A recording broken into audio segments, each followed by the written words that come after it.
And with that, we got this up and running, and it's standing right next to the sugarcane farm, which gets this like kind of chamber look to it. To be honest, I really dig that. Now that we have bamboo and we have sugarcane, it's time to go to the next farm item of the list. And that is, of course, melons and pumpkins.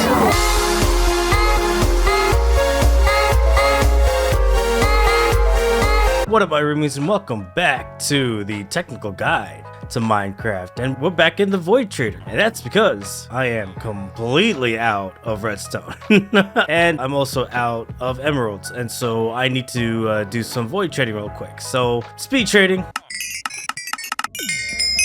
All right, now that we got all the emeralds, let's go get ourselves some redstone. By the way, I'm so grateful that the Void Trader is like one of the first things I made on this place, because without the Void Trader, I don't think I'd be able to do a lot of the builds that I'm able to do, because it just supplies with really almost anything that I could need. Redstone, quartz, glowstone, even diamond tools and gear. Like this whole thing, if you haven't built one in your world, I would super recommend go checking out that episode in the description below. Self-plug. Okay, now that we got all the redstone that we need for the build, let's go over what it takes to build a melon and a pumpkin farm in the nether. So, welcome to KiguCorp, where safety is a concern. Now, the interesting thing about pumpkins and melons is that the seeds can both grow without water, making them one of the few foods that you could grow and eat reliably in the nether. And as we talked about before in the first episode of this thing, when the pumpkins grow, their stems will actually produce the melon or the pumpkin. And so, as long as these stems don't ever break, the farmland right under them will continue to keep being stems and will keep producing more melons and pumpkins. And thus, water is not actually needed for this farm to work. And just as a point of reference, you can see that over here we have a bunch of pumpkins that have grown from the stems of a waterless pumpkin stem, as well as melons that have also grown from a waterless melon stem. And of course, because of this, we could then use the same farming mechanics that we used back when we made a basic pumpkin farm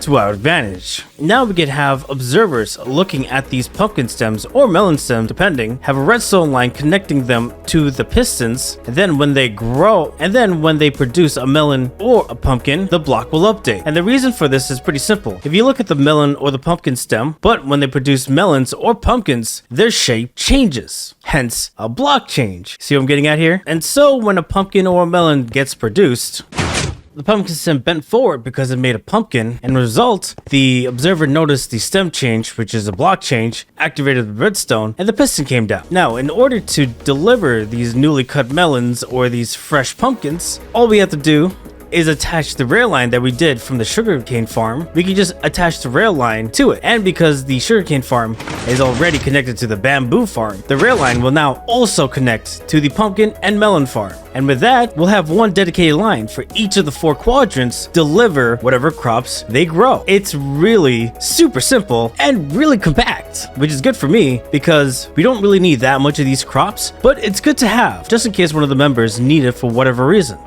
Now, the biggest appeal with these farms, and I'm not just talking about the pumpkin farm, also the sugarcane and bamboo farm, is that it allows the player to less focus on the resources. Take, for example, sugarcane. We need sugarcane for fireworks. And bamboo, we need this for scaffolding. As far as melons are concerned, these are a good go-to snack. They're also used for enchantment stuff. As far as pumpkins go, they're one of the most renewable source 15 blocks in the early game. And having to go around and manually collect these is an arduous task. And when you start building more and more complex buildings, and even designing more buildings, it's always important to try to limit the amount of time you waste by collecting these resources if you can, in favor for things that you find more interesting. Because here on the technical guide, we want to make sure that the viewers have a little bit more of an interest in the technical side of Minecraft. That way, they could better augment their world with stuff that they would normally not have. If you want to play around with this, there's going to be a schematic and a world download in the description below. And with that in mind, let's head back to the technical guide world and get to it. Quick interruption. I noticed that only 12% of you are actually subscribed to this channel.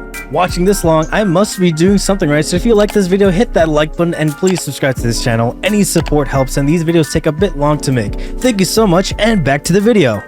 Alright, now that we got that out of the way, let's go ahead and build the waterless melon and pumpkin farm.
Alright, now that we got all the melon and the pumpkin stems here, all we gotta do now is just wait. And as per usual, there's 4 different chambers in which the pumpkins and the melons can grow in. Because symmetry, we've been symmetrical this entire time, we might as well keep going with it. I'm glad you agree. But I suppose the big question is, why are we making these farms? Well, for 2 reasons. Number 1, and probably the most obvious, is that we do need these barns, especially the sugarcane, because I was running low on fireworks. But some of my players also use scaffolding, hence the bamboo. And as far as the pumpkins and the melons concerned, well, enchanting stuff. And pumpkins make jack-o'-lanterns. Either way, these farms eventually do need to be made. But here's the reason why we're focusing on these.